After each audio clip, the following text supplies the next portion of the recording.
Here we go, folks. Welcome to Fatso Radio. How you doing? Another Friday night, another pleasure of mine to bring you another awesome chat with a good friend of mine, Rick Waechter. Episode number 108, folks. If you're new to Fatso Radio, welcome to the show. Welcome to the podcast. Welcome to the video. However you're taking in this information, thank you for joining. Always hit us up anytime you want, fatsoradio@gmail.com. And don't forget to check out our sponsor, Volpe Martial Arts. VolpeMartialArts.com for more details. It's KW's hottest, newest Kung Fu and Hapkido martial arts school. Tonight, Rick and I chat again. It's been about a year since the last time we chatted, or not quite a year. What's going on with him, another update, another discussion, another time that we can share our ideas and our passion and our love for humanity, love for our friends and our family, and this is what we do. This is why we do what we do. Please put your hands together for Rick. And don't forget to check out D Pastures, his website. It's in the show notes. It's a different website, but it's in there. Check it out. Love you all. Love you, Rick, Lisa. Good to see you all. Peace. Check it out. Lily, take it away. Fatso Radio. Fatso,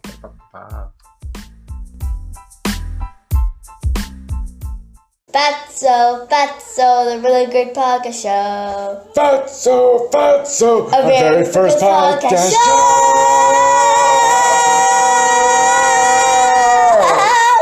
Yeah. Hey everybody, welcome to Fatso Radio. How you doing?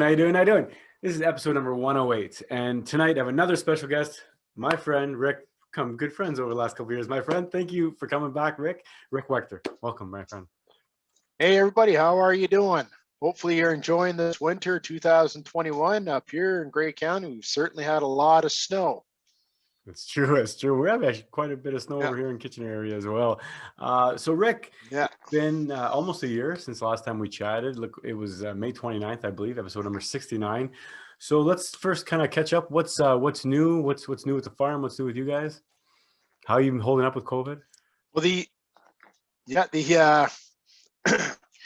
for the farm side, it's good. We're already kind of isolated other than our customers and who we have to deal with.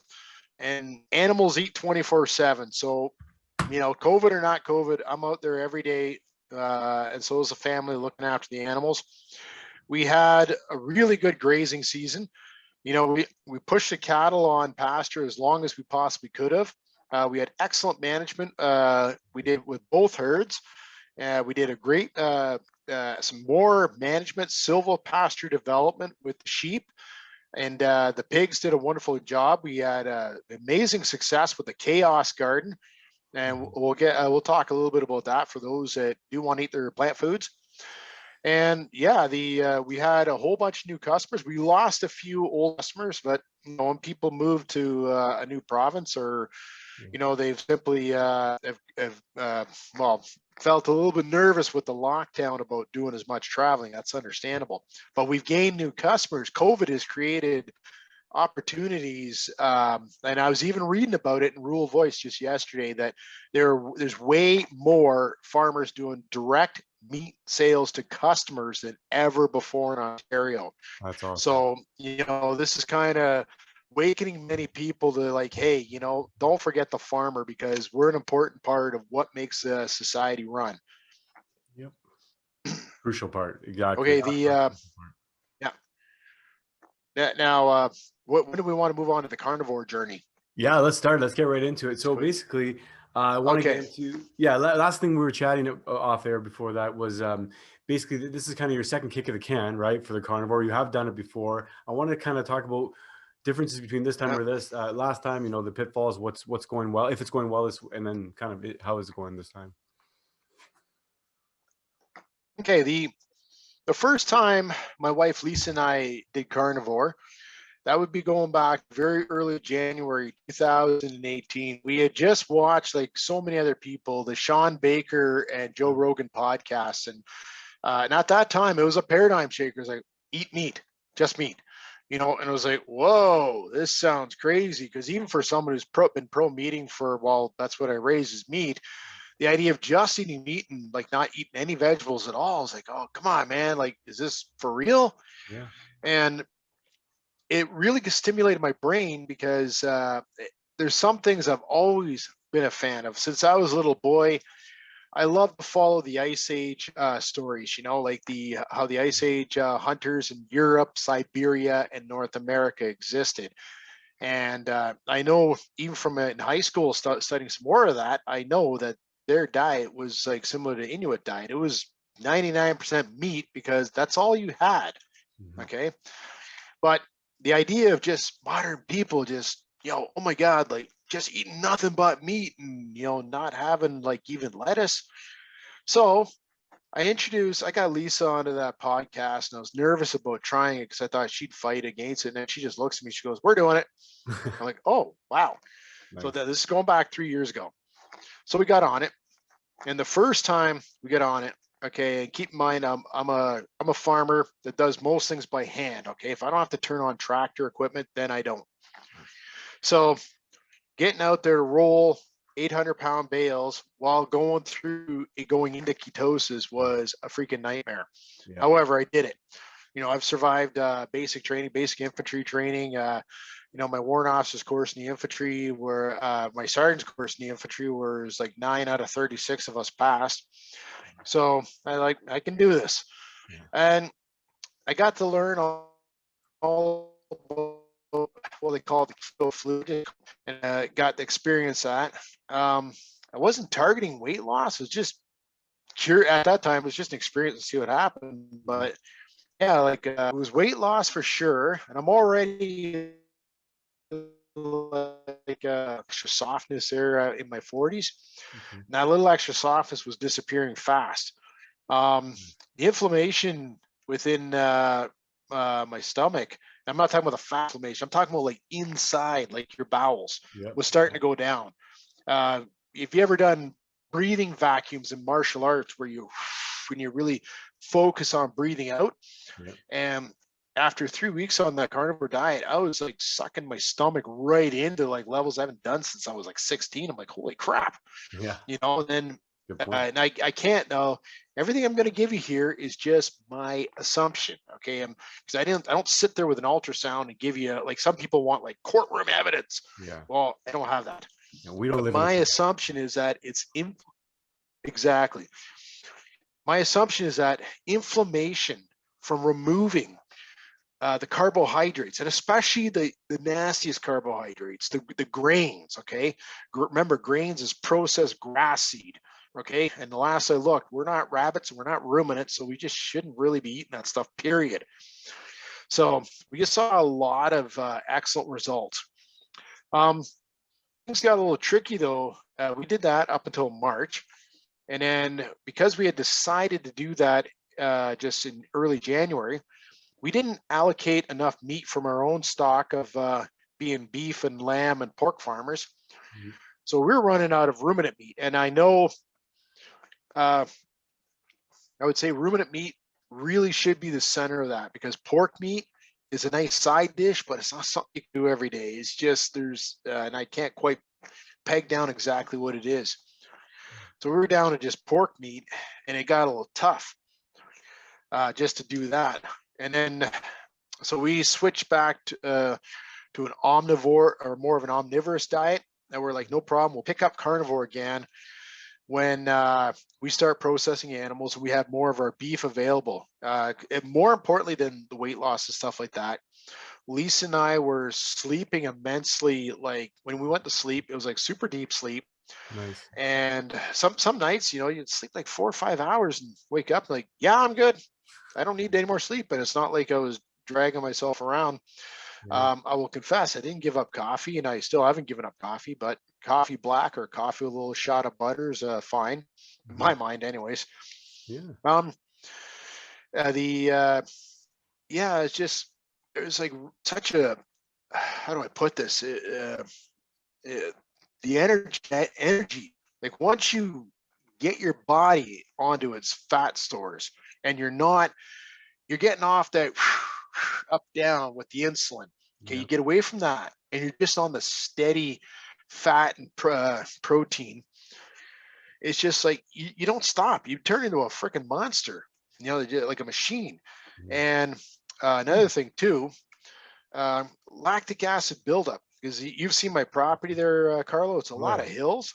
And someday in the wintertime, I'm, always doing something with the dogs, or I'm cutting trees and stuff like that. And if I'm up and down those hills like 10 times in one day, you can feel a lot. You can feel it. On the first time on carnivore, I noticed like I don't have lactic acid buildup anymore. It's like the muscles like instantly recover. I was like, holy Moses, I wish I'd known this back when I was trying to get into powerlifting, or even back when I was really rolling heavily in Brazilian Jiu-Jitsu. This would have been awesome. Yeah. So going back to that 2018, we were just simply running out of meat. So we switched more to an omnivorous diet. Okay. We helped out a family member who was also a cook, and he kind of took over the feed plan side of the house for about 5-6 months. And unfortunately, he thought carnivore was cool, but he had no interest in participating in it. So our meals had sauces and everything else. I'm like, there, crap. Yeah. So Lisa and I kept up from then till this last December. I would say we'd be somewhere between 80 to 90% carnivore. Okay. Most of the carbs we're getting were in the form of salads, fruits. Okay. And I got to confess, okay, like when there's fresh apples growing on the trees, I'm just going to dive in. Okay. Yeah. There's my dessert right there. And then, not really too much other things. We never really got into the pastas again. Okay. At least I've really fallen out from pasta. We just don't, unless we go to like a relative's house. Yeah. And that's what they're cooking for dinner. Then we'll eat what they serve. But, we weren't a big fan of it. So we're going to move forward this year, and more for health concerns than anything. I wanted to get back on the carnivore. December was a little bit of a crazy month. So we went back on the strict carnivore, but having done it once, I wasn't nervous about it. I was actually looking forward to it. This time, that keto transition phase came fast. And I learned some lessons on the first time. If you're really active, I knew I had to get extra fat in my diet. So this time, we have more meat set aside for it. So I just took some beef tallow, and I just added a little extra beef tallow to usually what I was eating. Good. Or a little extra butter, just to make sure I had that extra energy. Because when you're working a lot during the day, you may not be able to pull off OMAD, one meal a day. Okay. Yep. And Lisa and I transitioned onto it very nicely this time. The first thing that became obvious on this second observation is mood. Mood levels went like they just dial right in. It's like you're focused. The best way to compare is, Carlo, think when you train martial arts, okay, and you're like, you're a good half hour, an hour into a good training session, and you're zoned right in, you're focused and you're just laser precision. Yeah. That's what carnivore feels like. You're always just zoned right in. The brain fog is not there. You're a machine again. You can just go. Wow. Someone does something that would normally have just set you right off and make you say, it's just like, oh, okay, you shouldn't have done that, blah, blah, blah, but you're calmer about it. Yeah. So reactions become a lot more stable. Nice. And then sleep patterns, again, really good. And I'm just thinking, and this time on carnivore, how would I put this? It's paying attention to what my body's telling me. Okay. So some days, like around here, we find when it's not so cold, okay, I can get by with that one good meal a day. Yep. Other days, I've got a lot to do on the farm, and it's like really cold, especially. In other words, my body's using more energy. Mm-hmm. It'll probably be 2 meals. I'll have one usually around 10 o'clock in the morning, right? Mm-hmm. And then another one around 4:30, 5 o'clock in the evening. And then I'm good. My cheat food right now, I've kind of discovered when I do cheat, I take a tiny little bit of dark chocolate, okay? Mm-hmm. I double boil it and mix it with butter, okay? And sour cream.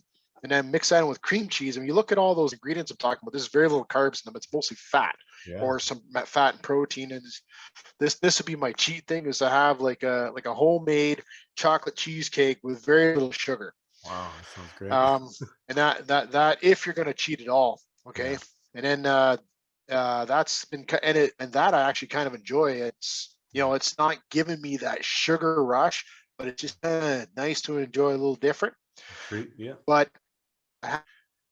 you know, unlike like when Veganuary was going on, I love that one. Yeah. You know, there's these motivational messages coming about, you can do it. And Sky Carnivore, come on, you can do it. You can eat another steak. You can eat another hamburger without a bun. And it's like, come on, you don't have to try hard, you know, like who doesn't want to eat a steak or a lamb chop? You know, it's like what you don't need motivation. Exactly. If anything, Lisa and I, yeah, we had some of the problems where, you know, I'd be like, oh, I'm feeling really hungry tonight. So I'd throw like 4 or 5 T-bones on the come in. I get through 2, Lisa gets through 1. Yeah. And we're like, it's like, oh, so we got, okay, so breakfast steaks. You know, and that's been kind of the thing we've found with carnivore. I don't see myself walking away from this again. Okay. Not that I really walked away from it because, but I just, I have no cravings for bread. I don't really have any cravings for sweets or anything like that. If there's anything I get a craving for, it'd be creamy dairy products like butter or sour cream. And from following more on what's going on with carnivore, like Maria Emmerich talks about the 3 types of carnivore. One is, I think they call it lion diet. And that's just like beef, water, and I think just fat, you know. And then there's another one, which is, and salt. Yeah, keep your electrolytes. Then the other one is ruminant meats with some other meats and water and salt. And then the third one includes, you know, the higher fat, high protein, some dairy products, right? And so I gotta admit, I do like the sour creams and the butter and stuff like that. If anything, paying attention to my body cravings and being a very active person, I think high fat, and especially if I'm going to have a dairy product, it's got to be a high fat dairy is what my body wants. The Bulletproof Coffee, haven't learned about that a while ago. You know, when I really need a kick in the morning, I just put that little bit of butter in there, and because I'm used to drinking black coffee anyways, and holy crap, man, I'm good. You can get out there and work for hours, cut a few trees down, you know, like. No, that's and I'll tell you, I said this before about carnivore, but I've noticed it again this time. Okay, I can't remember where we were, but I had something that had sugar in it, and that carbohydrate, that high sugary carbohydrate, bitter aftertaste kicked in. Lisa noticed it when she just randomly nibbled on some licorice the other night. She's like, "Oh my God, that's horrible." And do you get that? I don't know. That bitter aftertaste? I think it depends on, sometimes when I have certain chocolates, I'm feeling like I don't really like it. But then again, sometimes I like the bitter taste. So no, I haven't really, if it's an artificial sweetener, definitely that throws me off. I don't like that. Because a lot of these keto are made with artificial sweeteners, and I don't like that shit. Yeah, well, you know what, and I gotta say, January 2018 to January 2021, the knowledge in the carnivore world is shot forward way more. When Lisa and I got started in this, the only reference we could find was Sean Baker's podcast, and we got on the World Carnivore Tribe right away. Yep. And that was getting flooded with the keto crowd. Some of the keto crowd I'm okay with, and some of them is just like, what the hell are you doing? You know, just you're not keto. You know, like I see some of the stuff they're eating, and I'm like, this isn't keto. How do you think it's keto? Exactly. You know, when you look at what ketosis is. Yeah. And then you and I talked about it before. Yeah. Go ahead. Yeah, sorry. The thing about carnivore, it's the primal human diet. And are you familiar with the work of Maria Emmerich? Yes. Yep. She's one of the carnivore. Yeah. I watched a few of her videos, and I like how she talked about the 5 sources of energy that the human body can use, and she explains the priorities when she starts with like alcohol, which is, I always thought alcohol was a carbohydrate, and I didn't know it was not. You know, she says you use up alcohol right away because your liver can't store it, and then I think it was exogenous ketones. and I think it was carbohydrates, and proteins and fats. And I can't remember exactly if I got it right there, but that's more or less Yep. how that order seemed to be. And then so there's once you understand some of that stuff, then you kind of get how the human body really does work. So yeah, it's like our own experience. It's been amazing. Yeah. So besides healing the land, which Lisa and I proudly do, we're healing our own bodies. Yeah. And it's going to make a difference this year because my ability to work, like I'm back to working like I was 20 years old again, Well, let me ask you, with Rick. the exception of the odd time when I fit. Yeah. No, so let me ask you. So when you tried it last time and you tried it this time, I mean, definitely you're seeing a lot of the same benefits, which is probably going to fuel you to keep on going. And that's interesting because when I started the keto, actually I started keto diet about 2016, but carnivore diet, first time I heard about it was the same idea, same episode with Dr. Sean Baker and Joe Rogan. And I did keto for that month, annual keto carnivore for that month in January. And then I did it again in the summer. And then basically I've been carnivore ever since. But you're right. The community is growing so big and the knowledge is growing so fast. The biggest part, I think, is because there's so many test subjects out there. So many people are doing this and so many people, it just makes sense to us innately, right? So one of the things I wanted to get into, or a couple of things was, this must have blown a lot of the myths out of the air, right? A lot of myths out of your mind, because growing up, even if you were a farmer, even if you're around farm, we were told you need fruits, you need vegetables, you need fiber. So let me ask you, have you gone to the washroom in 2 years without fiber? Oh yeah. You know what? I poop now. Well, one of the myths, just right, as is that fine you as need ever. it. Yeah. And you know what? If anybody getting on the carnivore saying I'm having a little bit of trouble pooping, my first advice be: are you properly hydrated? Yeah. And put a little extra salt in that water, because salt can also clean your guts out. If not, if that's still not working, get a little more fat into you, man. Like the more you think about it, like fat's a lubricant all by itself. Exactly. I think of like some old Italian guy saying, "Oh, you're not going to the bathroom? Have some olive oil." Exactly. You'll go take a shot of and olive oil. yeah, yeah. And a little side note, I'm not a big fan. Like finding out how dangerous plant-based oils are is, it's horrible. Finding out what like canola and stuff like that is, but olive oil is one of those things I would say, you know what, if you're going to have a plant-based something, olive oil is on that list of things I think are okay to have. Yeah. Like not all the time maybe, but certainly don't sweat it if you have it once in a while. Yeah. Because I think, and I think, how do I put it? It's probably because olive oil doesn't need much process. You crush the olives, and then what squirts out, it's oil. Well, exactly. Not like And canola or, yeah.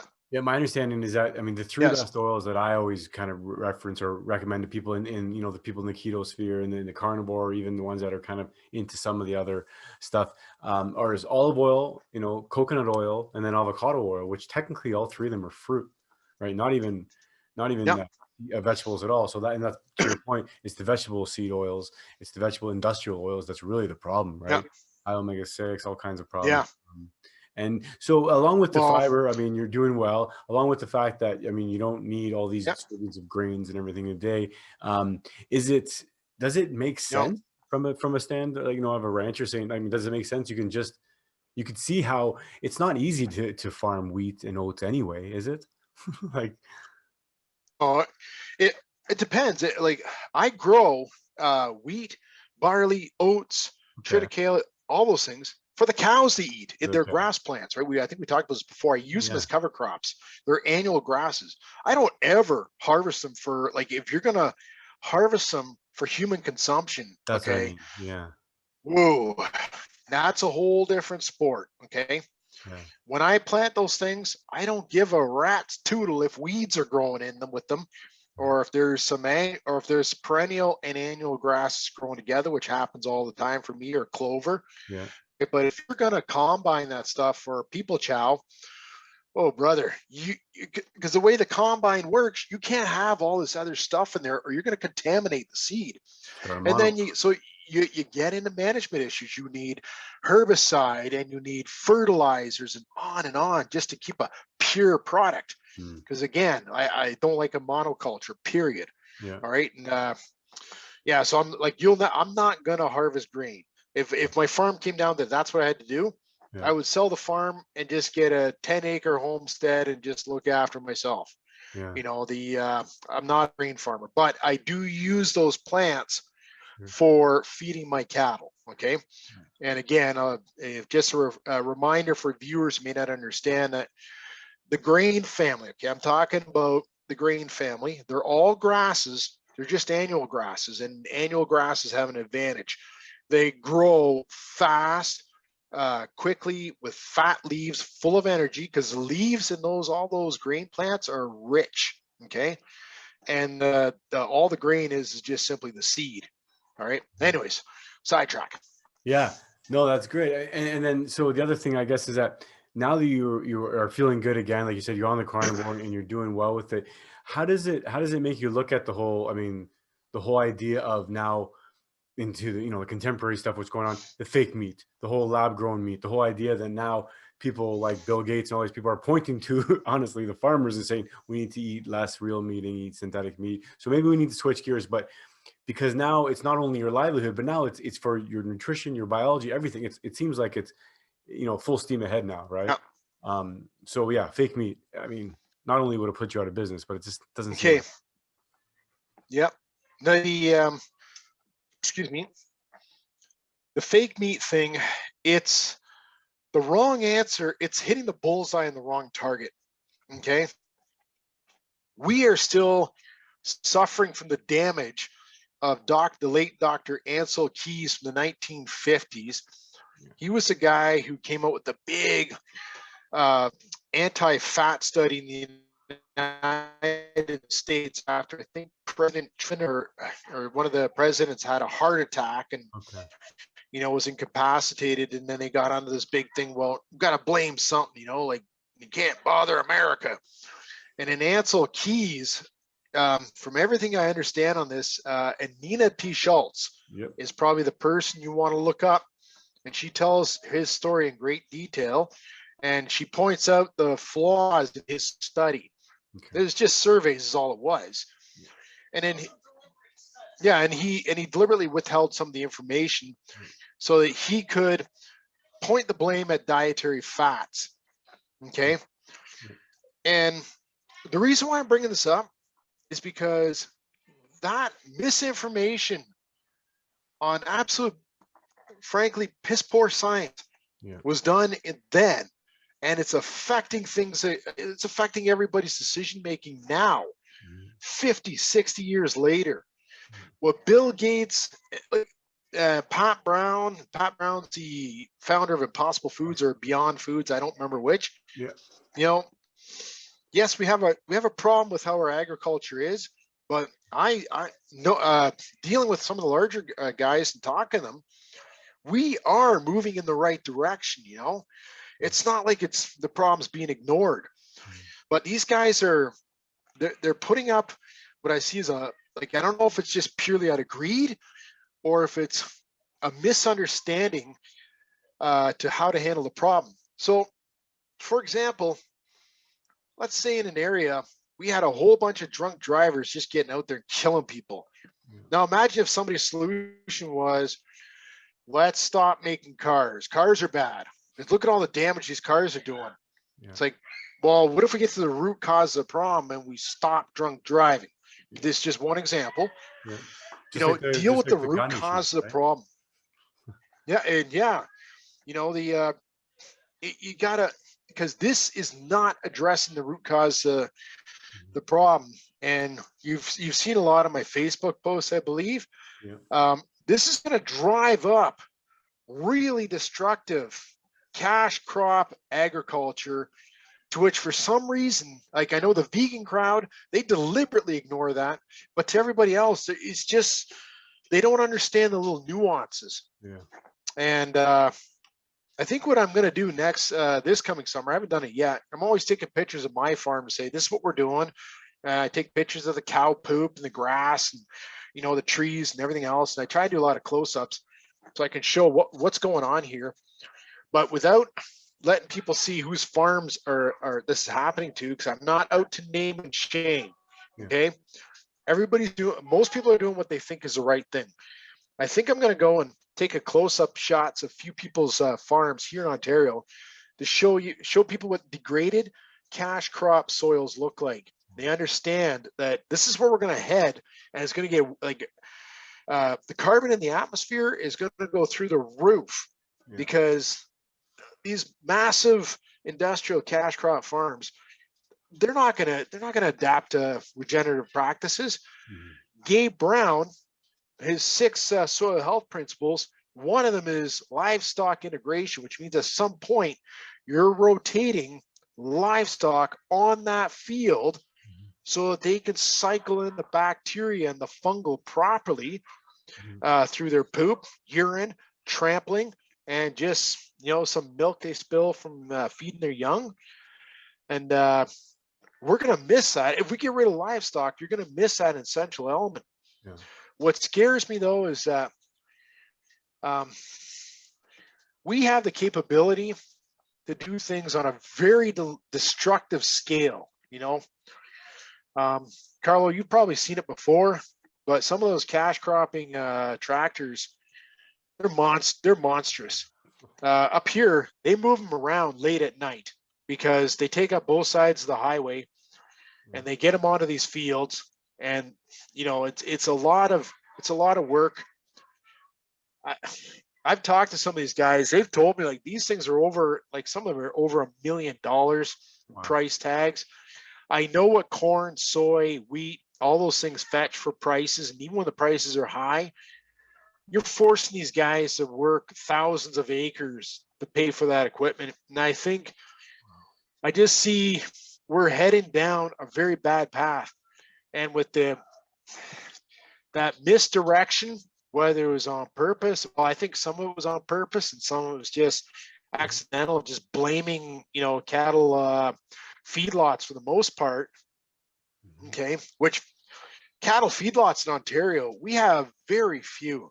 Okay, most of our beef industry is on pasture, even if it's not a precise managed pasture like what Lisa and I do. A lot of it is still on pasture. The feedlot side of things only comes at the end of their lives. And I know from talking to some of the feedlot operators, they're trying to reduce the amount of time cattle have in those operations because they can't afford to have them in there for 4 or 5 months. They need them in there for like less than 2 months. So you get what I'm saying? Like I do. Yeah. To take that saying when you see on all those court dramas, you need the whole truth, nothing but the truth. And with the impossible meats, all these fake meats and stuff like that, we're not getting the whole truth to the problem. And we're not looking at all the solutions that are reasonable. Yeah. Well, so the thing that keeps on coming to my mind, or I think that maybe it's the perfect timing. This is what kind of fuels me to keep on going and motivates me to keep on going, is that at the same time that land is getting worse and the farming is getting difficult, and some people say we only have 50 seasons left, or however many seasons left. At the same time, the solution to fix the soil is also the solution to fix our bodies. It's also the solution. In my mind, Rick, I truly believe that we're going to get rid of all diseases if we keep on this path. I truly believe that because, and it's not just delusional, I don't think, because if I'm maintaining my own health, right? I mean, I've talked about my own battles, right? And my own weight loss or cancer and all this stuff. I'm still keeping myself healthy. I think that we just need to convince people that are really doing the vegan vegetarian thing, to try the carnivore thing. And it's such a flip. It's such a leap of faith. It's so hard, right? Because a lot of people feel like they're righteous as well, right? They're saving the planet. Yep. They're saving, little green bugs or whatever. So how do you make sense of that? Well, healing the land and healing your body. It's how I see it. Okay. Powerful. The vegan diet, and I'm going to give you a little confession here. Okay. Way back when I was in the military, I was eating Army food, which is pretty much standard American diet. Very heavily processed. They use a lot of like canola oil, vegetable oil to cook everything. And I was getting very bad digestive problems to the point that I was the military had to send me to see doctors and specialists like that. One of the alternative health practitioners I went and saw off on my own sort of time, she put me on something that was basically vegan dieting. Okay. And at first, yeah, I had great results, but that's getting off the highly processed food. Yeah. You know, now when I was doing it, I was eating a lot of fresh vegetables and stuff like that. And I was like, pooposaurus, 5 times a day. And, Been there. and even in hindsight, after a week of that, and your butt feels like, you were in a prison cell with a much larger man who wanted to be extra cuddly with you. That's what it kind of felt like. I was like, oh man, that really hurts down there. I don't know if I can poop anymore. But as I was cleaning up from that standard American diet, which a lot of Canadians are on, it did feel good. I felt like something was missing. Yeah.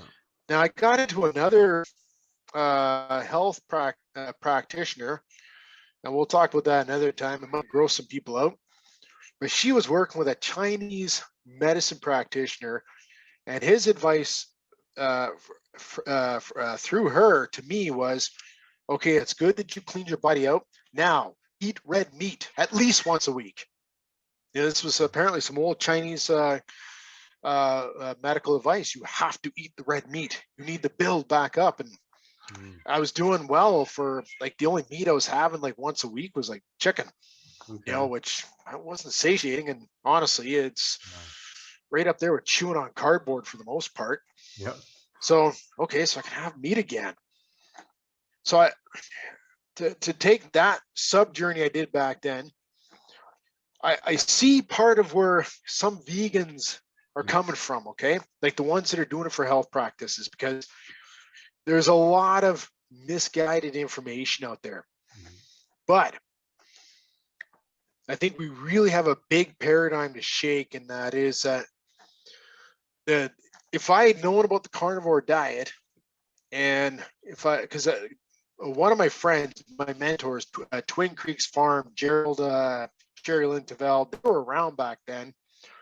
And if I had known, I could just go buy a whole bunch of meat from those guys, live off it for 6 months, and get rid of the heartburn, the digestive upsets, and everything I was going through. Yeah. I could have saved myself a lot of time. Well, Lisa and I probably up to like 5 or 6 kids and not stopped at 2. So not to totally slam on vegan for some vegans. I know part of why they got there, but I hope they need to be open-minded to understand there are better options out there. Going back to my own experiences when I was eating like a vegan, okay, you're never quite satiated. You're antsy because you always want something. And I'm now convinced with the carnivore diet, any animal, when your dietary needs are not satisfied, you're restless. You watch my cattle. If I'm late coming out there one morning for hay feeding in the wintertime where I control their feed, okay, believe me, they're very restless. They're even aggressive until they get those bellies filled. They get the nutrients, okay? When they're on pasture, it's never an issue because they got all the food they need, okay? And I think humans are the same way. And people on vegan diet, I think part of I don't know if you noticed, but vegans are very aggressive. They're very in your face, aggressive, the self-righteousness, they attack.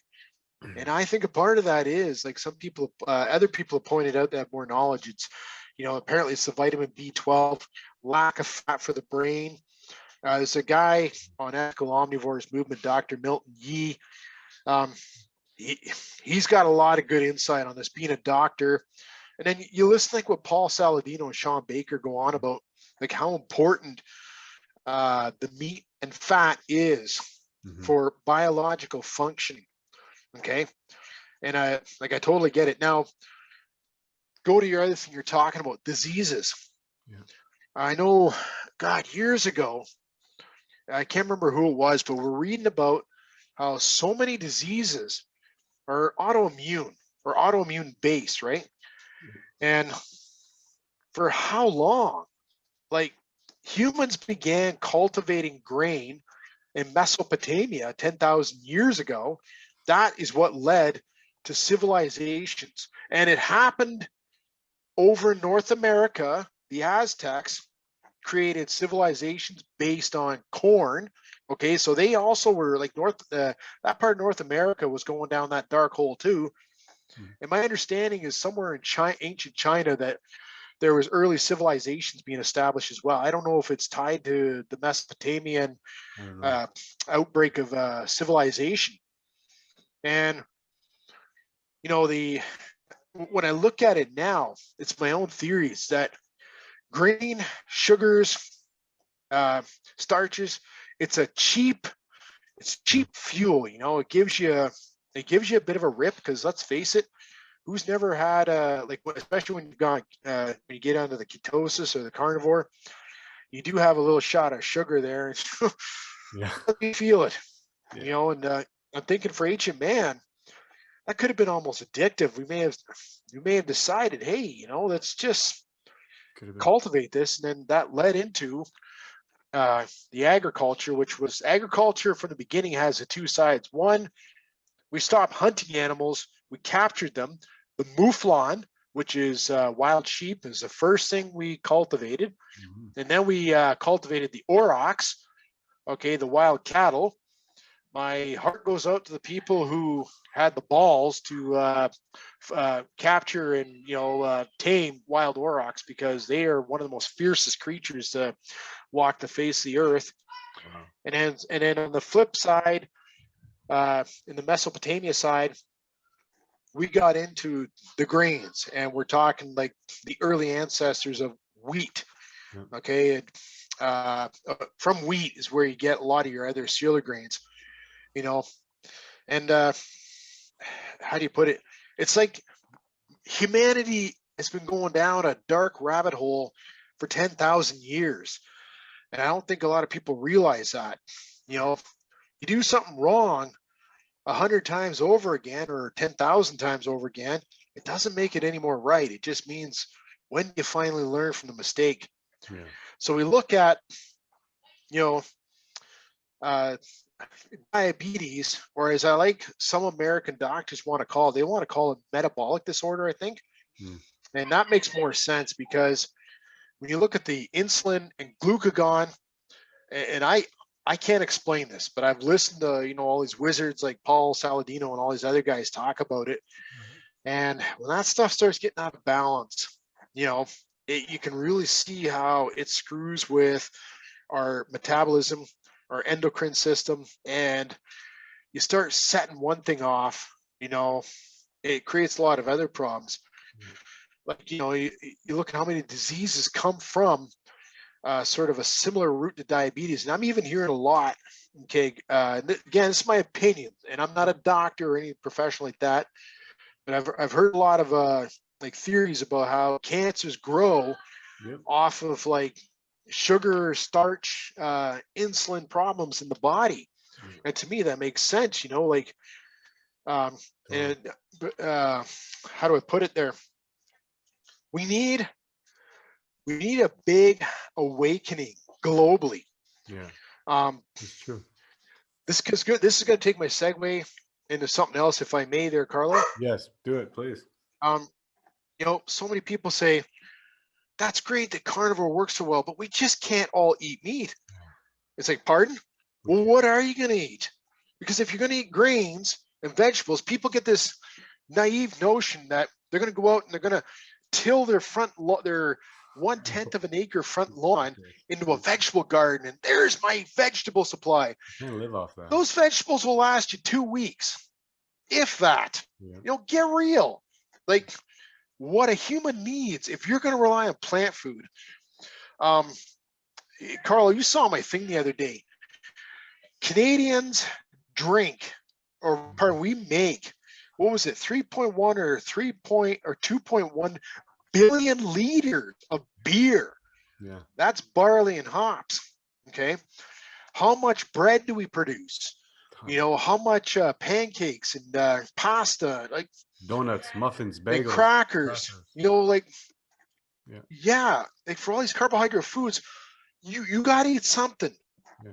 And I think you and I both know, Carlo, when you're, especially if you're an office worker or a low energy expenditure person, I can tell you right now, if I'm having a chill day, one T-bone steak of 6 ounces would suffice for the day.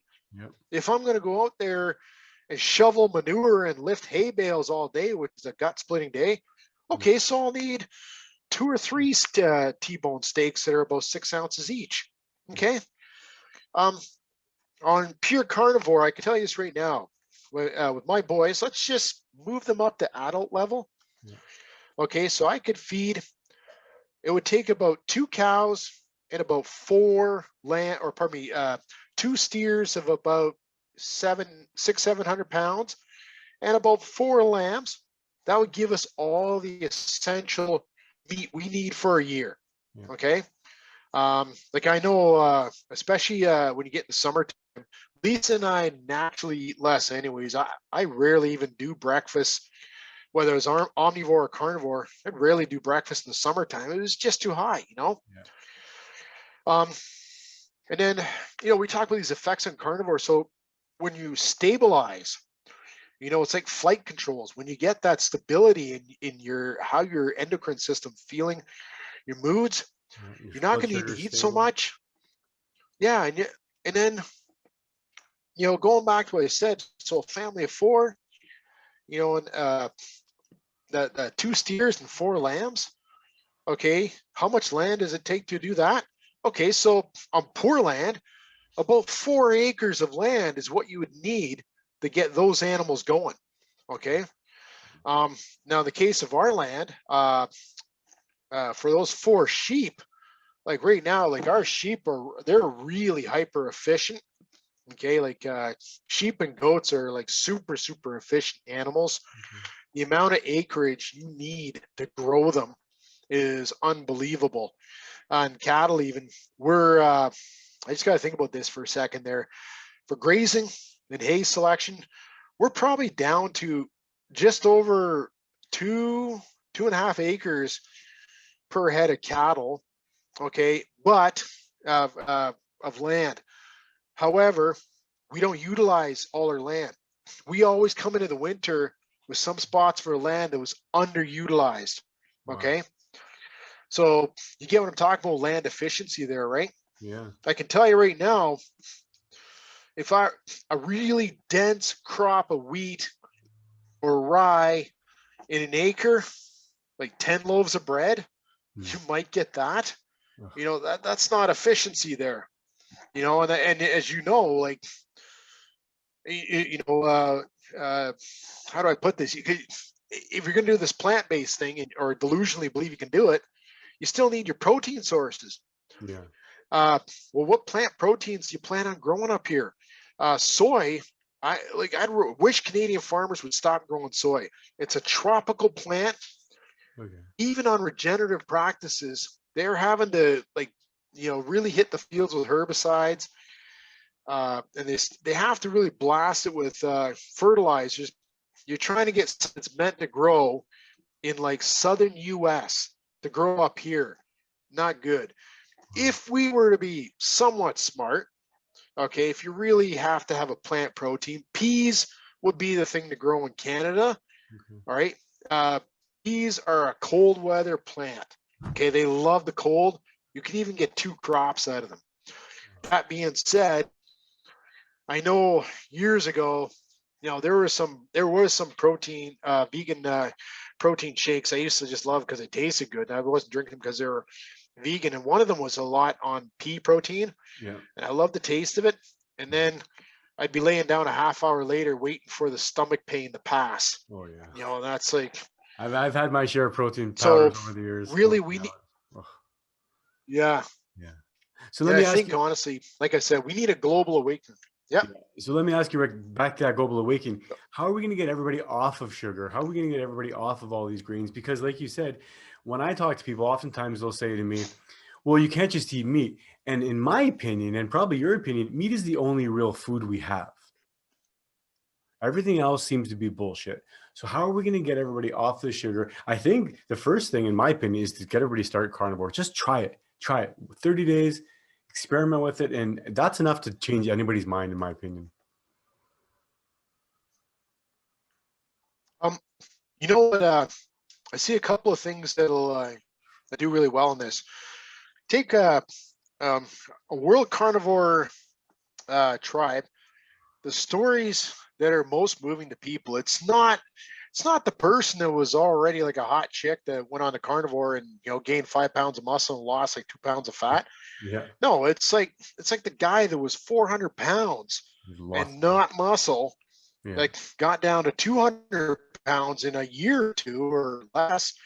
The girl who cured diabetes, irritable bowel, and got rid of like 80 pounds of weight.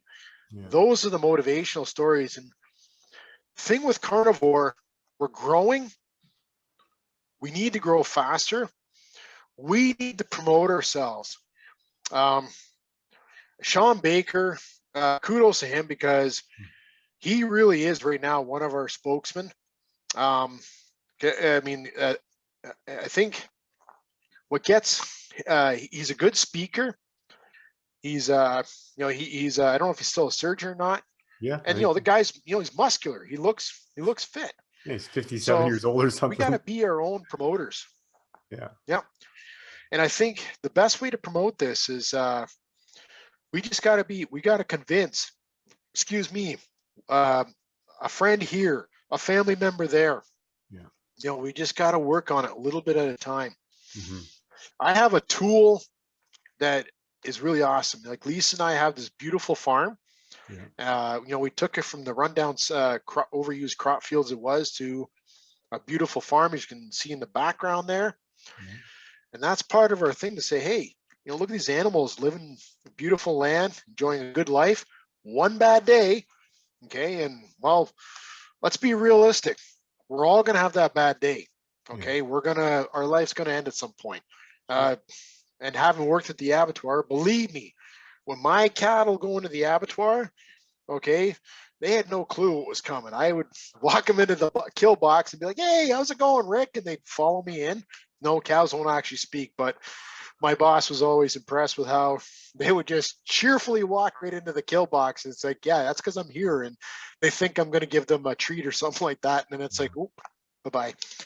But isn't that the best way to go? For those that are worried. Like, that's the thing. Like, I mean, it is. Naively, yes. It is. Of course it is. I think, honestly, it's to not know what's happening, best way to go. Yeah. Not so morbid, but yeah, if you can just not know what's going to happen, then yay.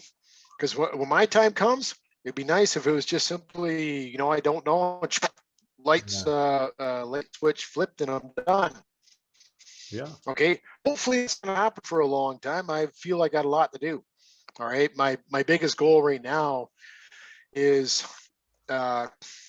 raising my sons and get my sons set up that if they want to run this farm regeneratively and have meat out there for whoever wants meat, they're able to do so. At the same time, my Lisa and I are teaching the ethics and the values that we believe in.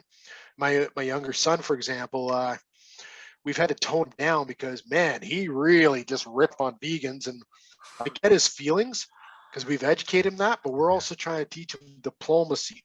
Yeah. For those that follow me on Facebook or anything like that, you'll see me get into it pretty nasty with vegans. But I've always said I will not fire that first shot. But the minute they call me a murderer, animal rapist, or some other stupid thing, okay, the gloves are off, and I'm just going to go to town on them with facts. And I've had more than a few people say, "Oh wow, they as soon as you start breaking out logic and facts, they're done." Yeah. And I'm not here to, like I said, I'm not out to run veganism down. It's just, as Joel Salatin has said, you're hitting the bullseye on the wrong target. It's a well-meaning intended for most of them. A few of them, I think, have taken it to the level. It's like, whoa, okay, easy, like crazy. Yeah, you don't want to get. How do I put it? It's like I don't ever go out there and say that every single beef farm is well managed. And I refuse to say that because some of them are very poorly managed. Okay. And they put farmers in this hot water situation to begin with. So, you know what I mean? It comes back, Alan Savory's famous line. It's the management. It's not the tool, you know?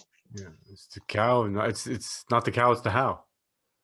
Exactly. Diana Rogers' famous thing. Have you seen Sacred Cow yet? No, but I follow Diana Rogers quite closely. And it's awesome. Yeah. She's awesome. Yeah. Oh, and yeah, before I forget, get a chance, watch Sacred Cow. And there's another one too called Sustenance, which Lisa and I have yet to hit that one up. Okay, I'll check that out. Yeah, so sorry, where do we want to go next here with our discussion tonight? One of the things I wanted to mention just about the whole vegan idea too, or the whole vegetarian idea, is that, at least for vegans specifically, and I've done a little bit of research, one of the kind of shocking things that the numbers are actually so low for veganism. They're actually quite very, very low. Such a quite small minority, but they have such a loud voice, right? And especially in media right now, in social media, such a loud voice. It's like it's from my perspective, oftentimes it sounds like it can only be fueled by big money. It's not a grassroots movement. It doesn't seem like it. And the reason why I can compare it to a grassroots movement, which seems like the cattle industry, the small ranching like you, grass fed, and that's a small grassroots movement. You can tell it's grassroots movement because it doesn't grow as fast. You know what I mean? It's like you can tell there's not $1 billion behind it. Does that make sense? Yeah. Yeah, there's like, I know there are some big backers, you know, some of them are, there's some organizations out there I have serious problems with. Like, I have very little time or respect for PETA. Okay. They put it out there as they're out to protect the animals. And when you really get into some of the dark and dirty stuff, when they're down to the point of not wanting to see sheep get sheared, as I've said previously on your podcast, and for listeners never heard this before, shearing a sheep is a haircut. When you get a haircut, it's what a sheep's getting. And for the sheep, and the sheep needs it, okay? Because there's very few sheep that have the ability to go into a forest and rub their wool off themselves. Our sheep have done it, but really you should do it for them. Get it off so they're not like dying in the summer heat. And sheep can go, like if you go 2 years of shearing them, you can kill a sheep. Okay, it's just way too much wool on them. We've seen it before where we used to have a Romney ram, a big heavy wool breed. Okay. His coat got really heavy. He was just and wet. He went to sleep over on his side and he got stuck on his side. He died. Wow. Okay, and that's just give people an understanding. Like, you have to shear sheep. Okay. It's not cruel. Yeah, the sheep freak out a bit, but sheep also freak out when you bring them food. They're nervous creatures. Their survival instincts is to run from anything. Okay. And they're prey animals. So we need to get over that. Another thing too, like this stop wearing leather business. Well, let me tell you the consequences of stopping wearing leather. A lot of people are still eating hamburgers and steaks, whether they're carnivore, omnivore, or standard American diet. Okay, a lot of beef is getting eaten. And yay, we're not wearing leather anymore. So that leather, those hides are getting incinerated. Okay, what good does that do? That's just more carbon for the atmosphere. Waste, or they're getting buried, okay, which takes years to compost. Okay, there was a point where some of them were getting taken over to Spain, but the hide shipping companies they've been driven almost out of business, like out of just bad reputation. Like, people had this false belief, and PETA was behind it, as far as I'm concerned, to basically make it out like we're killing cattle for their hides. Right. That's not true. No, it's the opposite. We're using take the Paul Saladino philosophy. Yeah. Use or the native philosophy. Use nose to tail of the animal, because with a cow, the meat's obvious. Okay, we can take the contents of the digestive system out, compost it for great fertilizer. The organ the organs that you don't eat, like the intestine, stuff like that, you can actually, you could dead stock compost those and they would go quickly. The hides can be used for leather clothing. The fat, a lot of fat actually gets discarded and incinerated, okay, which is a waste. That fat is useful. And even if some of the fat's not quite the good, like, or if people don't want all that much fat, you know, how many different alternative fuel products could we make from animal fats that are just being incinerated? Absolutely. And bone, okay, bone's another amazing thing. That leads me on to something else. Have you done bone broths, Carlo? I have, yeah. It's amazing. I mean, bone marrow Yeah. itself, I mean, Have it's you? so nutrient dense, right? Yeah. Have you cooked your bones for 3 days straight? Not 3 days, but I've done my longest Have you was tried? over 24 Okay. hours. Yeah.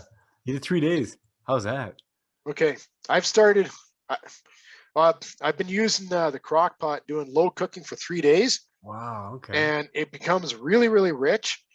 You can take the bones out. You can crack them with your fingers and crush them up into like a paste. That's what I Okay. need. And that's still going to be rich in mineral. Oh, And yeah. my thoughts is just to start taking that, mix it into your compost. Now you got a mineral rich compost. Oh, So yeah. nothing from the animal is wasted. You know what I mean? Yeah. It just becomes like a total closed loop system. Yeah. So that we can utilize, Wow. if not for us, for our pets, for our clothing, for the environment, you can actually utilize the full extent of the animal. Awesome. In nature, before man monkeyed with everything, you know, when a lion kills a zebra, they eat the good meats and the organs. Yep. Then the vultures and the scavengers take what's left. Then the bugs and the bacteria are eating up what's on the bones. Then the sun leaches out the bones, and then the bones settle into the ground. The ground starts to leach out all those minerals. That's what's going to happen in nature anyway. So, in that sense, like for millions of years, nature has been utilizing nose to tail of the animal. Absolutely. So, what I'm saying here, you know, do we need to grow a cotton crop? Do we need to use plastic from more fossil fuels to make clothing? Yeah. No, use the leather. The cow's already dead. You know, it's not going to be any less dead. Yep. You're right. No, Yeah. absolutely. And like you said, if you're So, while you're doing that, yeah. if you're being healthier too, right? Yeah. No, that's yeah. If you, I don't know where I was going with that, but the one thing I did want to ask you about before we wrap up was around, because you are eating organs, or you're eating the carnivore. Have you dove into the organs much, or anything different, or are you kind of, what's your take on organs? And because I like to try different kind of organ meat. What have you gotten into? Yeah, well, we've utilized our organs. Beef hearts, lamb hearts, those are awesome. Yeah. I think we got a couple different ways to do them. Okay. My favorite is to slice beef or lamb hearts up into strips, salt them, cook them with some butter. Okay. Lisa loves liver. Okay. She'll do fried liver. I'll make liver jerky. Oh. We've also done pates. Okay. We're not. Yep, we do Lisa was just saying we do the hearts and the flat top. Okay. Kidneys, we don't really do much with kidneys. We have 3 cats and 2 dogs. So kidneys get used. Right. When I was working at the abattoir, I was bringing home spleen. Okay. That was great for dogs, and sometimes the cats would chew and nibble on it as well. Okay. I get the lungs as much as I can from the abattoir. Okay. Lungs not very tasty for people, but you can mix for your dogs. Like hopefully your dogs protein for the dogs. Yeah. If anybody has a good way to prepare lung, let me know. Okay. We were talking about it at the just before we got into this. Lisa and I also raise rabbits, none commercially available at this time because we process them ourselves, so I can't sell to customers. Okay.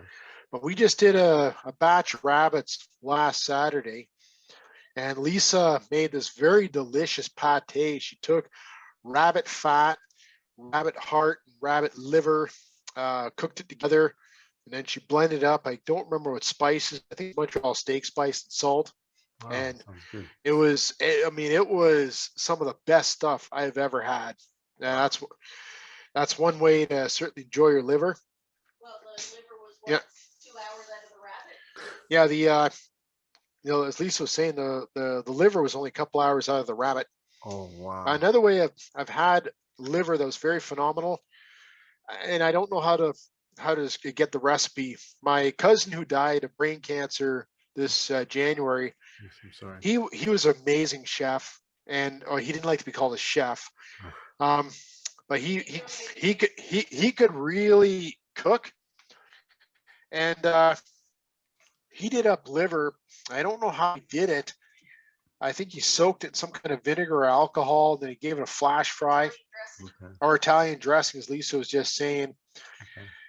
And he did a quick fry on it, and it was delicious. I don't normally like fried liver, but man, I couldn't stop eating that stuff. Nice. So for though I get it, like for the way most people do liver, like for me, no thanks. No. How's the I can jerky? eat liver when it's done in a different way. Yeah. I think What's that like jerky Paul like? Saladino has with that. What's the liver jerky like? I haven't tried that yet. Yeah, the liver jerky. All right. All I do is I salt the heck out of the liver, and I let it sit for about 24 hours, and I use a dehydrator. All right. So I might be violating some food safety rules, but this is for my own consumption. So if you do this, it's at your own risk. There, disclaimer. Yeah. What temp are you using? Yeah. I think it's about 175 or 200, You're fine. and I let it go for almost 24 hours. Oh yeah. I flip it over a couple times. Yeah. Yeah, and it's good. It's for me, I do like bitter flavors. Like I'm a guy that likes dark chocolate. I like my coffee black. Okay. So this gives it a bit of a bitter flavor. Does it get crispy? Quite.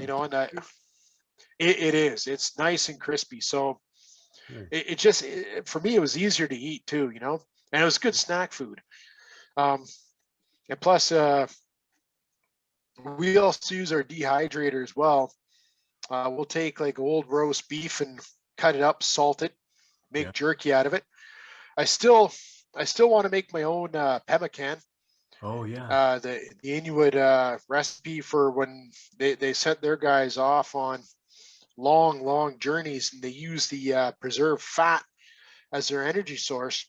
Mm-hmm. And on that note, I shared an article. The Inuits really had some good secrets to how to live long when I read about some of these true traditional Inuit diets. And sorry.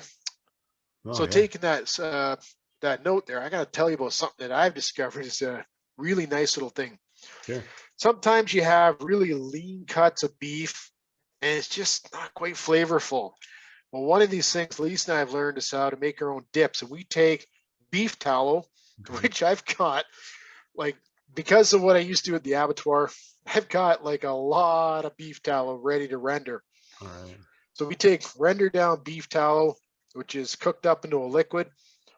Put your spices that you want in it, maybe a little garlic. Like my favorite is a little garlic, basil, and oregano. Nice. And then you take like round steak beef cubes, for example, that you've cooked up. As it's very lean, so it doesn't have the flavor. You just dip it in, and then pop her back, and you're getting your fat and your protein, and you're getting flavor too. Yeah. So that's another little hack there. That's something I want to see. Good.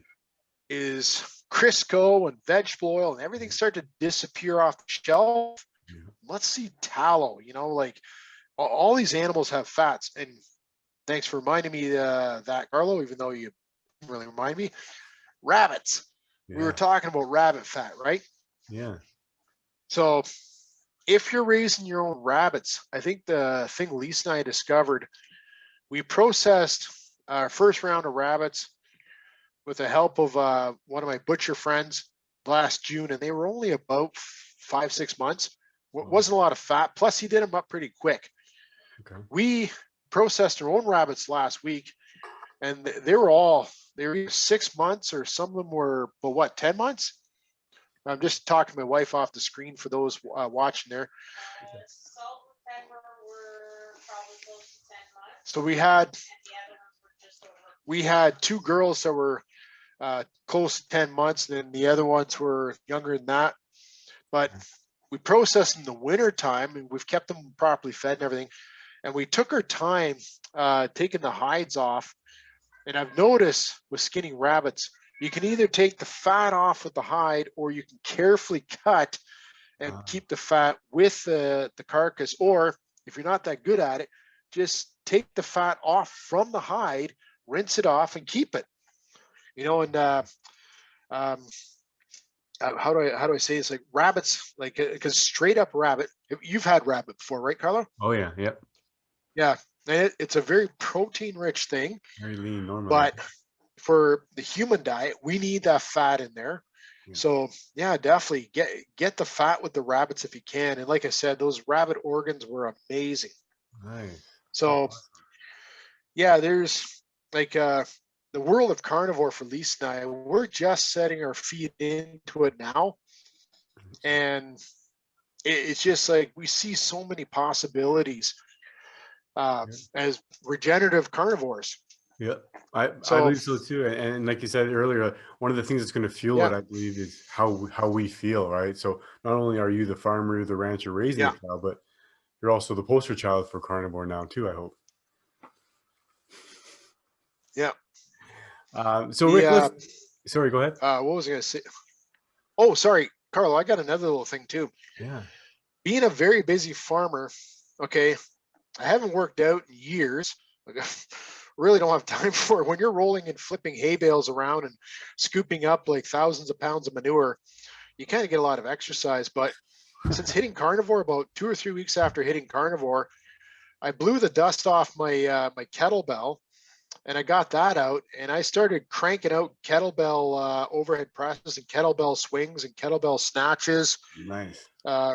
Just like little workouts here and there, just to keep my my spine and my back and my shoulders feeling nice and like.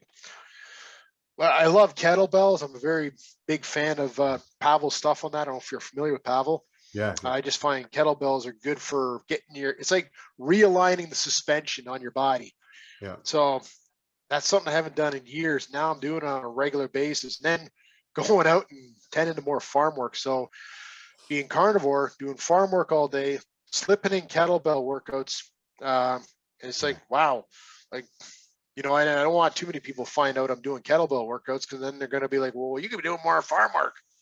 But exactly. You got to find that balance between leisure recreation and getting your work done. And if for a farm, like the 8-hour workday doesn't exist. A low work day is like 10 hours.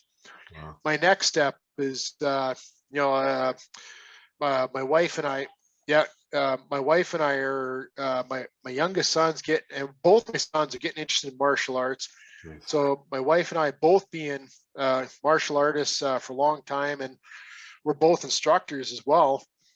We're looking to coach our kids and develop our kids in that world. And with you and your brother Adam, you certainly know the benefit of martial arts for, like, I think martial arts should be like a separate class from gym class in school, but that's just my own little naive really just a life skill, right? Yeah, absolutely. That's why people love it so much. It's more than a life skill. It's a sport. It's a community, the village, the health, fitness, everything. Yeah. Awesome. Well, it's a primal thing. Yeah. When we look at it, for hundreds of thousands of years before we had societies that fought with other societies, it was the hunt. You go out there in a hunting crew and you're running down, a 25,000 or 10,000 pound mammoth, okay, or you're going to hunt some big bison, okay, you're in for, like there's a warrior in you that has to be there to take down that animal. Yeah. Okay. And when we study modern day sort of those indigenous cultures I hate using that word, but those more traditional cultures, you'll see it's not just the men either. The women get involved. Oh yeah. There's like a whole side of it. And then of course, when we form societies, then we got societies that fought with other societies. So humans have a primal, I don't want like a combative instinct, and it'd be martial arts helps zone it in and get it into a sort of a focused, Balance. productive outlet for that competitive side. Yeah. Okay, I would like to, I'm kind of hoping that someday it'd be nice before I pass from this earth, but to see World Carnivore, a World Regenerative Agriculture Summit where the leaders get together to see how can we make grass grow better, forest grow better. Yeah. How can we make the animals grow better everywhere? And like that could be the thing that countries compete against each other. Yeah. Besides the Olympics, we could say, hey, let's see who can grow more soil and grasslands and cattle off that grasslands. Yeah. As an example, that'd be a nice thing to compete with globally. Anyways, I kind of meandered there. No, that's okay. What I would love, just to add to that, what I would love to see is governments and countries incentivizing people to regenerate the land. I mean, that would be the greatest. Yeah. Government subsidy would be, hey, giving you money to fix your land. That would be awesome. So maybe that's coming. Yeah. The thing is, like with regenerative agriculture, it is growing. Like carnivore, it's growing. Yeah. It's on Hand in hand, it's what maybe. I call a small fuse right now. And like what I see with both carnivore dieting, okay, and regenerative agriculture, I see it like it's a fuse right now. It's growing. Eventually, it's going to hit the fuel can, and then it's going to erupt. Yeah. Okay, if nothing else, part of where my heart is really with a lot of people in their 20s.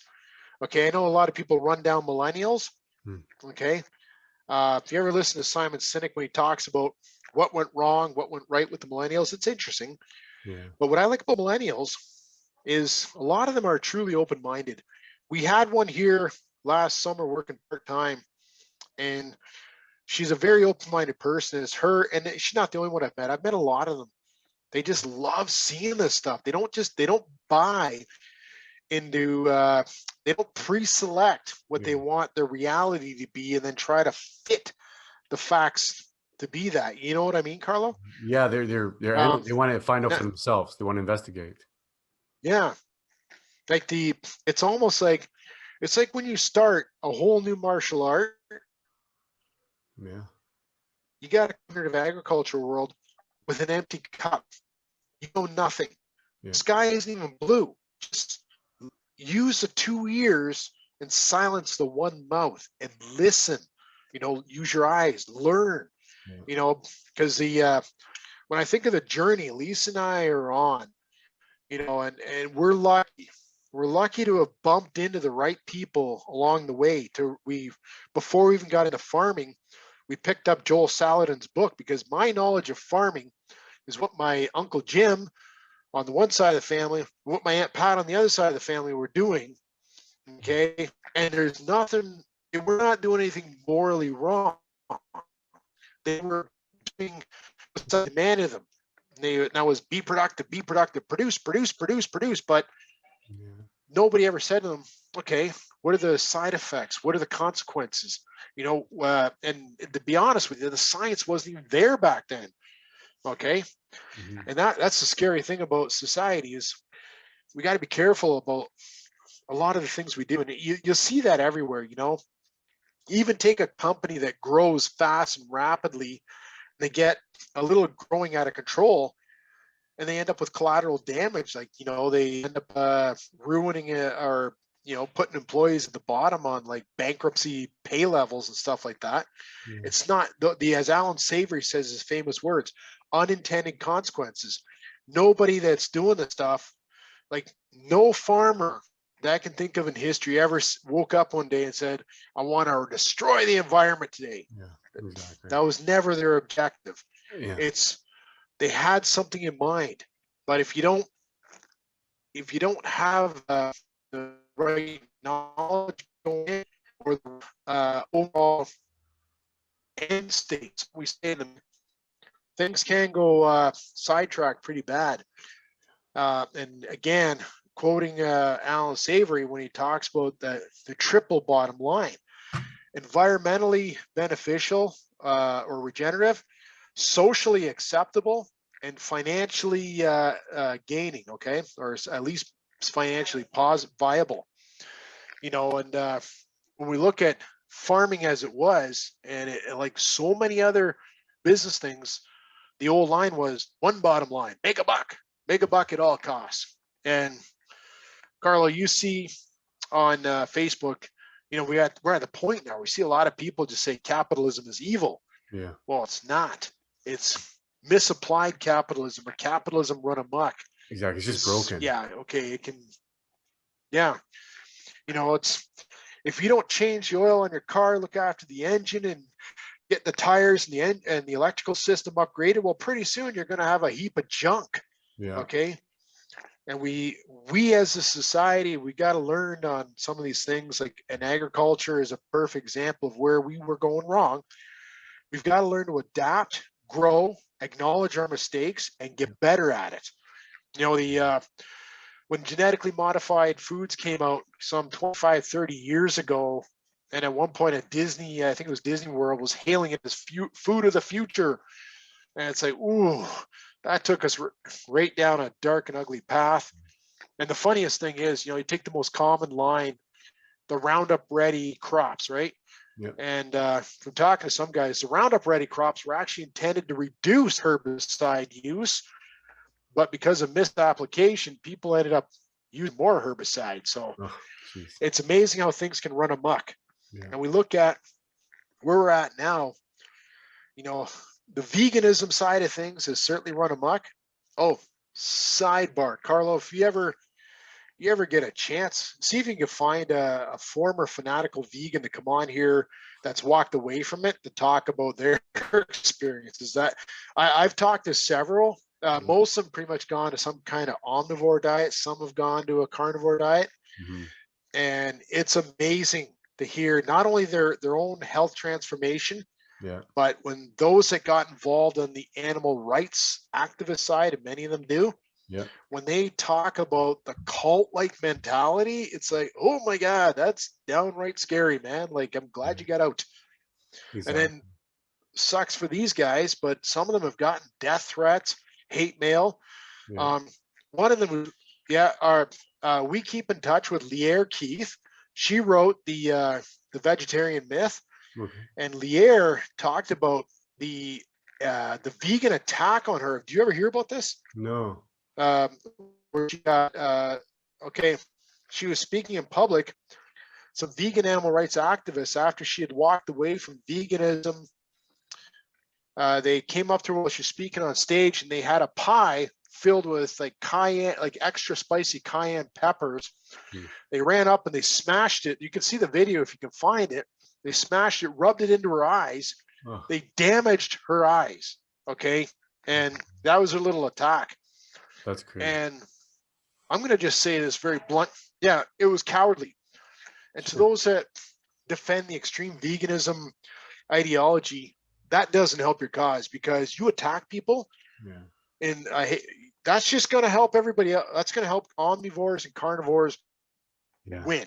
Honestly, because everybody else is going to say, we want no part of that. Yeah. Honestly, I think for a lot of vegans, I mean, some vegans are going to, be convinced or be, persuaded to try just because, maybe some argument is good or they see something compelling online. But I think a lot of people, and like myself too, right? A lot of people are only going to change when they have to. Only when they change when they've been forced to for some reason, whether it's a personal health crisis or whatever. I mean, like for me, I was 300 pounds for almost 20 years or 15 years or so, oblivious to the idea that it's obviously going to kill me eventually or do something bad to me, right? And what was my scare? Mm-hmm. I had a baby, next thing you know, cancer. So it's like you said, earlier today, cancer and so many reasons people are doing it. It's literally attacking all these different ailments, right? But unfortunately, a lot of people need to hit some sort of not rock bottom, but some sort of pain in order to push them. Unfortunately. Yeah. Well, to get me back on carnivore is that was a little bit of a detour there for a couple of years. Yeah. Like this last fall, it's not that we've given up meat. It's just we did a lot of like how do you put it, like Christmas this year. Yeah. Oddly enough, with COVID and everything, we did a lot more celebrating than usual. And I gotta admit, I was feeling like hell. Oh yeah. You know, it's just like more drinking booze, more desserts, more this, that, and everything. And I was just like, and I'd already determined, like, hey, you know what? When the social time's over, Christmas time, I'm knuckling down, carnivore, cleaning up. But yeah, it was like for Lisa and I, we were starting to feel kind of pretty dreadful. Well, what an eye And opener, right? You feel like shit. I'm gonna be, yeah, I'm gonna be 48 this year. Lisa's gonna be 46, and we're seeing friends, family, relatives our age dying. You know, and it's just like it's unbelievable. Now, I'm going to throw something else out there too, Carlo. You know, I was a soldier for a long time, right? Yes, sir. And it was one of those things for a long time I couldn't figure out. I would go wherever I was stationed. I'd love to look at the photo albums and the historical photos from whatever unit I belonged to from the past. And you looked at the 40s, the 50s, and the 60s, and you got these like lean, like rail lean soldiers that were just unbelievably fit. Yeah. You know, iron jaws, like neck muscles, and Jesus. you know, you look at these guys like they're hard as nails. You look at our army now, okay, and I know like some of my fellow soldiers are gonna say, "Oh, shut up, Rick." There's a lot more pudginess going on, Sure. and you know, like Across the board though, right? to And be in blunt, services all over. yeah. And I think honestly, it's because part of that is that the wrong nutrition is being fed to those guys. 100%. And I think honestly, if we got more soldiers hard on the carnivore, they would perform better. Yeah. Okay, like the fact is, with the exception of the ruptured tendon I have in my knee, okay, and I have a little bit of some back soreness, my fitness levels. It's like I'm back to being 20 years old. I hear you, man. Okay. Yeah. And if I eat like this when I was 20 years old and just be a machine, Oh my God. well, it'd be different. But same token though, when you're out on when you're on army operations and you're on army exercises, you don't control what you eat. Here's your ration, very carbohydrate heavy. Enjoy. Yeah, no, So, but that's you a know good what I point mean? though. 'Cause I oftentimes think about my past. You know, I played high school football. I played a year of college football in the States, and I was like, and I oftentimes think, oh my God, like I'm not gonna pat myself on the back, but I was an okay athlete. What could I have been if I wasn't 100 pounds overweight? If I ate a carnivore diet that fueled my muscles instead of fighting, the shit that I was eating. Oftentimes I think that Yeah. however good me or other athletes that ate a bad diet, it's like we weren't bad because we weren't good because of the food we ate. We were good despite the food we ate, right? So I just oftentimes I think, oh God, all my buddies back then, how better we could have been. Yeah, Carlo, it's funny you talk about football. Take those old football pictures from the 50s and 60s. Yeah. Even the linemen. There weren't Bob Saps back then, Yeah. And I think I'm not like, I know the British diet I have heard of from the 50s was a lot of fat and meat and a little bit of breads and sweets, right? Yeah. You look at people in general back then and they're just leaner, like with taking like those football players from the 50s and 60s. You see those old pictures.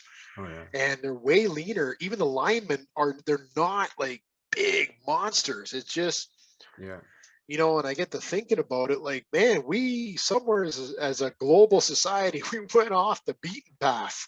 Yeah. Pretty, and again, I point to, and it's not just Ansel Keys because there's also the sugar industry. I was going to say, okay, I know sugar is the biggest culprit. Yep. Yeah, and because what's Nicolette Hahn Nyman down the state? She talks about the sugar industry getting behind, like vindicating or sugar and vilifying fat. Yeah. And then you go back even more than 100 years ago, the John Harvey Kellogg, one of the two brothers, found the Kellogg cereal company. Yeah. All right. If you ever read his beliefs, oh my God. Seventh-day Like, Adventist? he felt that, yeah, you know, and he had this belief that women and men in general shouldn't eat meat. It creates the, you know, the whole sexual lust and all this other Or just stuff. for masturbation? Oh yeah, he told people to stop. Yeah. Yeah, my understanding is I think it's that's how they just like, created Kellogg cereal, to quell the masturbations of young men by giving corn yeah. or flakes. Yeah, whatever. Crazy. And now my view on it is, like, when you're on carnivore diet, and for people that are in relationships, okay, if you both get on the carnivore diet, just be warned, okay, you might get a little frisky with each other, if you know what I mean. Okay. I've heard that. Because those hormones come back to the way they're supposed to be. They do. And one biological belief I have is that, you know, like, especially for when you're in a relationship, humans, we are at the root of it. We are mammals, and we have instincts. So, Absolutely. yeah, get together with your loved ones and have no shame. Well, I mean, there's not 7 billion So, people in the world because we're after shy, all, that's, yeah, right? exactly. That's exactly, yeah. We're not shy. But you're right. That's actually one of the Yeah, it's another most benefit common of things. carnivore. Yeah, one of the most common things I hear actually people Yeah. claim is that they get their virility back, their strength back. I mean, men. I mean, not to get too much details, but men are supposed to wake up with an erection. It's common. As you know, if Yeah. plumbing's not Yeah. working, but it's so common that they're not. There's so many unhealthy people that has become the norm now, right? No one talks about that. No men talk about that, but it's so common. Yeah. Right. So there's a very interesting thing on that, like, just talking about human biology. yeah. One of Paul Saladino's talks he does on YouTube, and I watched this one. It was a former vegan athlete. Yeah. He was on for quite a while, and he said one of the things that happened to him is he actually had, like, night ejaculation. Yeah. Okay, like, and as Paul Saladino says, in medical term for that is night emissions. And he said it was weird. He goes, that hasn't happened to me since I was a young teenager. And Paul said, well, your hormones are coming back, and your body wants to function the way it's meant to. So, yeah, lighting up again. it's probably a little. Well, I'm assuming most of your viewers are probably adults. So, yes, you know, it's adults, just talking about what human biology is.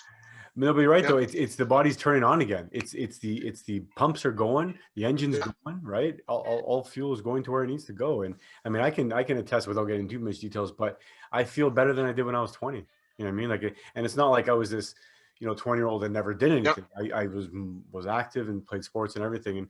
And I joke, right? But I'm 43, and I'm arguably in the best shape of my life, and I'm getting better, right? It's just a matter of what I want to do now. It's like, it's crazy. Yeah. Oh, man. So, you know, talking about young and what now, I just want to quickly cover something. Yeah, man. What was not so hard for us, Lisa and I, on this round, okay, like, beer's gone, okay, and Lisa and I, like, we weren't like typical Canadian beer drinkers that pound back like a 6-pack or a 12-pack every second night, but we like to have a couple beers here and there, or a few glasses of wine. So we pretty much moved both for the month of January, like, no booze at all. Okay. And now when we do have a little bit of social enlightenment, we found that having a shot or two straight up of like rum, because it's got way less sugar in it. Oh yeah. Okay. It's just a little bit better. And even at that, though, like, it's not like we're doing it every night, it's just a once in a while thing, like Friday, like, hey, let's celebrate the end of a good week of lambing, and we have a shot or two of rum. Done. Nice. And I find, I think the biggest challenge for many Canadian men, all right, I'm going to be blunt. You're going to have to park beer on the sidelines, guys. Okay. Yeah. And like I say, this is a guy who loves the taste of beer. All right. But beer does you no favors. You might as well take bread, put it in a blender, add water, because that's what it is. I was just about to say liquid bread. Yep. Yeah. And wine's another one. It's not easy to give up wine. Now, Lisa and I, we go visit La Familia and stuff like that, and they pour a glass of wine. We're probably gonna have a glass of wine, but Yeah. I just don't see myself getting carried away with it or having it like 2 or 3 times a week. Yeah. And I don't know about the science about this yet, or if it's been done. I've been following it on World Carnivore. I want to see what carnivore, especially strict carnivore lion dieting, meat, salt, and water does for addictions, because there's so many things out there. It's just not helping addicts of all stretches. Okay, and that'll be interesting to see what happens. For what it's worth, I have what I think is probably the most common addiction in the world: an addiction to carbs, addiction to sugar. Yeah. And the essentially the lion diet, right, or just meat and salt and water, that's in fact the only thing that kicks my carb cravings. And that's actually the reason why I suggest carnivore for people even more than keto, because when I was in keto, I was trying to titrate, trying to manage some sugar every once in a while. And every time I ate some sugar, it kicked me out for a couple of days, not out of ketosis, but it kicked me out of my groove. So I actually think that the best thing for addiction is to cut the sugar, because I think they're all connected. It's funny, interesting. One more thing. The first time I went on a low carb, kind of a low carb craze was back in the Atkins diet I was following. Like, I want to say 2004 or 5. Yeah. And when I did the Atkins diet for about however long I was on it, 6 months, I was a regular smoker. I actually quit smoking the same time. So I found that it helped me kick that craving as well. So who knows? Were you a smoker ever? Yeah, no, smoking is it's one of the crutches. Like, it's just, I was lucky. Good. When I was a kid, my mother smoked. It grossed me out, and it turned me off of smoking for the rest of my life. Like, I would never, ever smoke. It's just something that grossed me out. But my dad drank beer, so I drank beer. I did not get carried away with it. Like, I could never handle a high load of beer. Okay. Me on a super bender when I was 20 years old in the Army would be like drinking 6 beers in a night. And all the other soldiers, they're just laughing at me like, "You're a lightweight." Well, I was like, "Well, consider yourself lucky, because I was one of those guys. I probably could drink more." Yeah. Oh yeah. Oh, just testimony there about sugar. Yeah, man. The first time I was on carnivore, I remember one night, and Lisa was sitting beside me, or she'll remember this. I had I'd been on carnivore a couple weeks. Or no, I'd been a couple months. Gone to a gas station just to top up gas, and I hadn't eaten anything all day, and I was just flipping starving. Okay. I gave up, and I bought a package of like a Mr. Big chocolate bar, and I ate it. Okay. I got home like 10 minutes later. I was just picking up gas for the machinery, and when I came into the house, I was moody. I was yelling at the kids. I was being snappy with Lisa. Wow. And then in a couple of minutes, I stopped and said, "Holy crap, I haven't been like this in weeks." And I told Lisa what I did, and we both realized, like, holy crap, man, like, sugar is like, eeh. And I've also heard, like, Lisa tells me something, I don't know where she got it from, but that Oreo cookies, like, lights your brain up like drugs or something like that? Lisa? What is it the Oreo cookies do? Yeah, like dopamine. Oreos like light up your brain like with dopamine. Stuff I've like learned that. Even just simple sugars. The first addiction. Crazy. Yeah. Crazy. So, it's gonna be. I think my biggest thing moving forward, besides raising my farm and my family, is everybody who's willing, and even some of this has got to be on a scale. Like, some people may be a little much. Get rid of the grains. If it's a grain product, if it's a bread, it's a flat bread, it's get rid of that first. Yeah. Okay. Then, let's slowly convince them to get those. It's that the biggest paradigm is going to be telling people to get fruits and vegetables out of their diet. That's going to be the tricky one. Because we're still getting hammered. Like, even the government official stances, you need, 8 to 10 servings of fruits and vegetables every day. Yeah. So that's going to be a tougher hill to climb. Yeah. But I can tell you this from experience, for someone that grows apples. Okay, not that we do it on. We got a lot of volunteer apple trees, and I like to just go pick them. Plus, I get free pig food. And I've always loved fresh apples. But I'll tell you right now, you get a sugar spike off it too. You eat 3 or 4 fresh apples, and yeah, it's a sugar spike. Yeah. It just comes with fiber and some nutrients. Oh, Not much. and of course, the other thing in my journey there, Carlo, is learning about nasty things like oxalates. There's that big word. Yeah. I've only discovered this year that things like beet juice, cabbages. I'm just using oxalates as her stuff. one. What's that? Have you heard the South? I think I've heard. I think that might be the Probably. Yeah, because I like just finding out about these. What do we call them? Anti-nutrients. Yeah. Like things that'll actually do a number on you. Mm-hmm. Yeah, it's scary stuff. It's wild, man. It's a big road ahead, but I think our success is what's going to drive more people onto it. Awesome. Well, listen, Rick, thanks so much for your time, my friend. What's remind people how to get a hold of you again? Yeah. Email at Double D Farms. Yeah. Yeah. Just 1 second, Lise. Yeah. What's our email address? Yours? Yeah, no, not the email address. Sorry, the website. The new one or the old one? The new one. I'm talking to my wife off screen. Just give me a sec. No problem. No problem. Go to doubledpassures.ca. That No, gets you. That's not going to take you to the new site. Okay. It's gonna take you to the store. Okay, sorry, we're gonna correct that. No problem. Lisa's just getting the where to get us on the new one. That's my wife that's just appearing in the screen. All right. Sorry, everybody.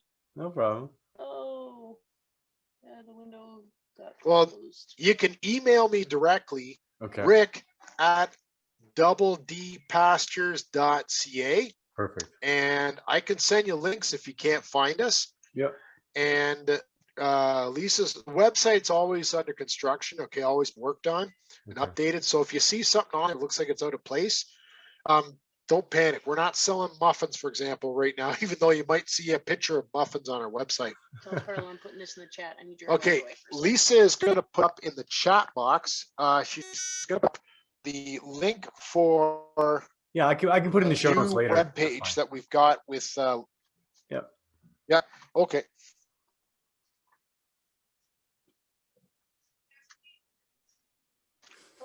And for those that find me on Facebook, you're always welcome to contact me directly on Facebook. I get a lot of inquiries directly that way too. Instagram? Yeah. And Carlo, we got an exciting year coming up. We got more beef, more lamb, no goat this year. Okay. My customers cleaned me out of what few goats I had last year, and more pork and more exciting things we're looking forward to. Nice. So We are looking at expanding the our operations in the future too. nice. So when will beef be ready for sale? Yeah, beef will be ready July and August or September. Okay, we don't have an exact date. We have a kill date, Okay. but the butcher we deal with, he goes by judging carcass quality. Sure. Pork will be available in May. Okay. Okay, pigs will be finishing up at the very beginning of May. Nice. Lamb becomes available in late August, September, and October, around that time period. Okay. Okay, and we've gained a lot. We've been gaining a lot more new customers. For those, I suggest people don't wait, Awesome. because I have had a few customers contact me, and I'm like, I'm sorry, I'm out of that. You waited too long. Awesome. So yeah, get a hold of me. We always let our established customers know first to get a head start on when anything's available, and then we let for other people that are interested or just following us, we let them know next that, hey, okay, this product's available. Awesome. Yeah, the sooner people contact me when the product become available, I'll set their orders aside. If you're new, just try a little bit. Yeah. Let me know what you think. And if we have more to sell you later, we will. If not, then come back to next year and get more. Okay. Awesome. If you really want regenerative source meat, and if I run out, I will refer you to somebody, to one of my quote competitors that can set you up with a very similar product. Okay. Awesome. Awesome. Well, thanks again, my friend. Please say hi to Lisa for us, and Cheers. appreciate everything you're sharing, Will do. everything you're doing. Thanks, Rick. See you soon. All right. buddy. Have a good night there, guys. All right. Let's say bye to everybody, and we'll say thanks for listening. Say thanks for listening. Bye-bye. Fatso Radio, the really great podcast show. Fatso Radio, the really great podcast show. So get your butt and get in your chair. Don't eat your nails and don't pull your hair. We'll talk about chicken or talk about steak. We'll talk about fat, for goodness sake. Fatso, the really great podcast show. Fatso, our very first podcast show.